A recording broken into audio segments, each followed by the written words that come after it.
পৌঁছে দিলেন ভাস্কর শিল্পী মৃণাল হক। শতবর্ষী বৃদ্ধার অনাহার অর্ধাহারের প্রতিবেদন দিগন্ত টেলিভিশনে প্রচার হবার পর সাহায্যের হাত বাড়িয়ে দেন দেশ বরেণ্য এই গুণী শিল্পী।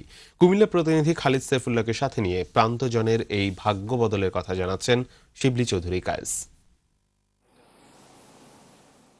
সূর্যাস্তের সাথে সাথে খালবিল ঘেরা চন্দ্রনাইলে আধার নেমে এলেও শতবর্ষী জমিলা বিবির ঘরে এবার ফিরে এসেছে আশার আলো।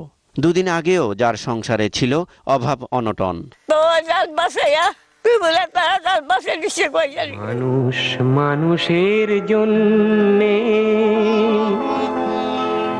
জীবন জীবনের জন্যে। দিগন্ত টেলিভিশনে জমিলার হাহাকার দেখে ইট পাথরের শহর থেকে ছুটে আসেন এই শিল্পী। মাকে নিয়ে ছুটে যান ক্ষুধার্ত জমিলা বিবির মুখে হাসি আঁকতে।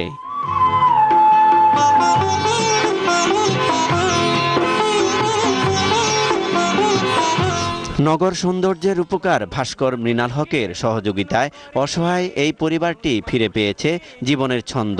দিগন্ত টিভিতে নিউজটা দেখার পর আমার মনটা খুবই খারাপ হয়েছে যে 100 বছরের একজন মহিলা এভাবে না খেয়ে থাকবে।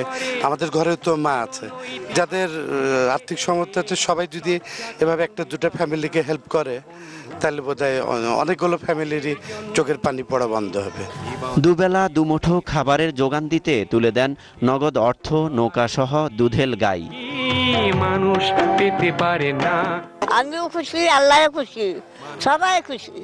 তেমনি অনুভূতিও দূর দূরান্ত থেকে ছুটে আসা কৃষি নির্ভর এই গ্রামের সাধারণ মানুষের। যেই উদ্যোগটা দিগন্ত টিভি নিয়েছে, আসলে ব্যক্তিগতভাবে আমার পক্ষ থেকে, আমার গ্রামের পক্ষ থেকে তাদেরকে ধন্যবাদ জানাই। মৃণাল হক সাহেব আজকে উদ্যোগ নিয়েছেন, ব্যক্তিগতভাবে ওই মহিলাটা উপকৃত হয়েছে, সামগ্রিকভাবে আমরা গ্রামবাসী উপকৃত হয়েছি। সাংবাদিকরা যে জাতির বিবেক, এটা আবারও প্রমাণিত হলো।